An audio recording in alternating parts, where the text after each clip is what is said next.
meus amados. Hoje, dia 19 de julho de 2024, sexta-feira da 15ª semana do Tempo Comum.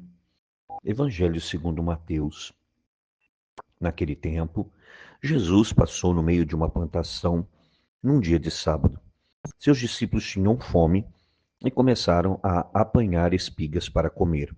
Vendo isso, os fariseus disseram-lhe: Olha, os teus discípulos estão fazendo o que não é permitido fazer em dia de sábado. Jesus respondeu-lhes: Nunca lestes o que fez Davi quando ele e seus companheiros sentiram fome? Como entrou na casa de Deus e todos comeram os pães da oferenda, que nem a ele e nem aos seus companheiros era permitido comer, mas unicamente aos sacerdotes? Ou nunca lestes na lei que em dia de sábado, no templo, os sacerdotes violam o sábado sem contrair culpa alguma? Ora, eu vos digo, aqui está quem é maior do que o templo. Se tivesses compreendido o que isso significa, quero a misericórdia e não o sacrifício, não teríeis condenado os inocentes. De fato, o Filho do Homem é Senhor do sábado. Queridos irmãos e irmãs, como vocês percebem, nós já vimos este evangelho, só que na versão de Marcos, há uns dias atrás, há um tempo atrás. Mas aqui, São Mateus traz alguns outros detalhes. Então, sabemos que Jesus, num dia de sábado, passava por uma plantação. Como você sabe, o dia de sábado é cheio de regras também para o judeu, principalmente naquele período. Como eu gosto de lembrar, eles tinham diariamente que cumprir 613 mandamentos e no sábado se acresciam, colocavam-se mais 39. Havia um limite de passos, havia muitas limitações. E uma delas era proibido trabalhar. Só que aqui, São Mateus nos deixa muito claro, seus discípulos tinham fome.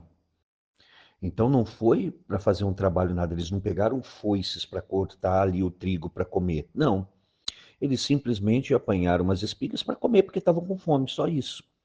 Mas para os fariseus isso já foi uma coisa absurda. Eles estão trabalhando de sábado. Por isso que os fariseus perguntam: Olha, tá vendo? Os teus discípulos estão aí, ó. Estão fazendo o que não é permitido fazer dia de sábado, ou seja, trabalhar. Eles não estavam trabalhando, volto a dizer. Mas pelo simples fato de pegar umas espigas para comer, por isso que Jesus traz ali a situação de Davi. Que Davi, com seus companheiros, eles estavam num período de guerra, sentiram fome, entraram no templo e tanto ele como os companheiros comeram o pão que somente os sacerdotes podiam comer, que eram os pães consagrados a Deus. E nem por isso eles violaram a lei. Nem por isso eles foram condenados. Por quê? Porque sentiram fome. Assim como também no dia de sábado, os sacerdotes que trabalham ali no templo, eles não violam a, a, as leis do sábado. Por quê? Porque eles estão voltados para o culto. Então é isso que Jesus está falando. Jesus está falando, aqui, quem está falando com vocês é muito maior que o templo. Então, se aqueles que trabalham no templo não violam o sábado porque estão prestando um serviço ao templo, e nem Davi foi condenado porque, no momento de necessidade, para que ele e o seu exército não perecessem, mas eles pudessem lutar ali, comeram o pão consagrado a Deus que só os sacerdotes podiam comer. E nenhum dos dois casos eles foram condenados. E aí Jesus termina citando Oséias, capítulo 6, versículo 6. Quero a misericórdia e não o sacrifício. Eu já expliquei que aqui o sacrifício é aquele sacrifício que era feito no templo, de apresentar os animais. Então Jesus fala, não tem valor nenhum se não tiver a misericórdia, que eles estavam faltando. Os discípulos estavam simplesmente com fome, só isso. E os fariseus, ao invés de terem misericórdia, dizer, nossa, os coitados estão comendo ali algumas espigas, poucas espigas de trigo, para matar a fome, tudo bem, sem problema. Não, mas para eles estão trabalhando, né? Então quando a pessoa é muito legalista, né? Extremamente legalista. E aí Jesus fala, se vocês tivessem compreendido o que quer dizer, aí ele vai citar Oséias 6, quero a misericórdia e não o sacrifício, não teríeis condenado os inocentes. Porque Jesus está falando de quem? Dos discípulos, é que eles são inocentes, eles não estão fazendo nada de errado. Vocês estão vendo o erro onde não existe, porque eles não estão trabalhando. né? E aí Jesus fecha dizendo: o Filho do Homem, que é o próprio Senhor, que é o próprio Senhor Jesus, é Senhor do sábado, ou seja, manda no sábado, porque ele criou o sábado. Lembremos que aqui ele está dizendo com todas as letras que ele é divino, assim como o Pai é divino. Então ele fala com todas as letras, e vai ser isso também que vai chocar de forma especial e fazer com que Jesus seja perseguido pelos fariseus especificamente.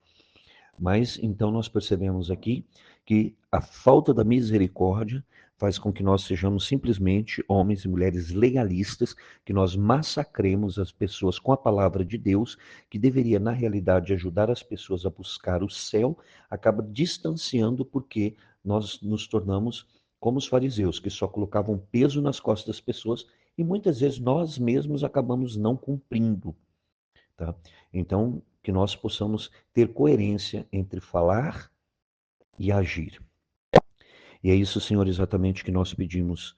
Dá-nos a graça de ter coerência, que nós possamos realmente fazer tudo segundo a tua vontade, para a honra e glória do teu nome, mas que nós não preguemos uma coisa e façamos outra, como muitas vezes tem nos acontecido. Que nós possamos não ter este coração fechado e duro como o dos fariseus, que só sabiam criticar, mas que nós aprendamos também a ter a misericórdia, assim como nos pede o próprio Deus através do profeta Isaías: quero a misericórdia e não um sacrifício. Não adianta prestar um culto vazio se nós não manifestarmos, não enchermos este culto que prestamos a Deus com o amor do nosso coração. E Mãe querida, mais uma vez, pedimos a tua santa intercessão, suplica por todos nós e suplica de forma especial pelo Brasil. Ave Maria, cheia de graça, o Senhor é convosco. Bendita sois vós entre as mulheres e bendito é o fruto do vosso ventre, Jesus. Santa Maria, Mãe de Deus, rogai por nós, pecadores, agora e na hora de nossa morte. Amém. E que desça sobre você, meu irmão e minha irmã, pela intercessão da Virgem Santíssima, a bênção do Deus Todo-Poderoso, Pai e Filho e Espírito Santo. Amém.